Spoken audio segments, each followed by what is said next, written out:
राज्यातल्या शासकीय शाळांमध्ये कम्प्युटर्स तर आहेत पण इंटरनेटच नाही आणि काही शाळांमध्ये तर कम्प्युटरच नसल्याचं वास्तव लोकशाही मराठीनं समोर आणलेलं होतं। याबाबत बोलताना शालेय शिक्षण मंत्री दादा भुसे यांनी लवकरच निर्णय घेणार असल्याचं सांगत लोकशाही मराठीच्या या मोहिमेची दखल घेतली आहे।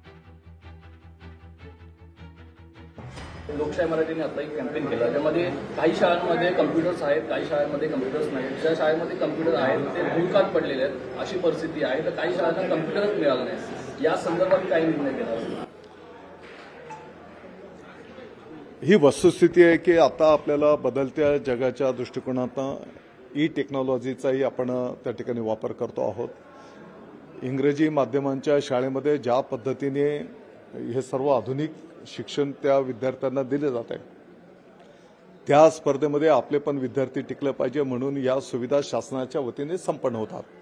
आणि आपली जी काही माहिती आहे त्याप्रमाणे असं जर असेल तर त्याची निश्चितपणे तपासणी आम्ही करू आणि येणाऱ्या काळामध्ये त्या शाळेंच्या भौतिक विकासाच्या दृष्टिकोनातून एक अजेंडा आम्ही तयार करतो आहोत।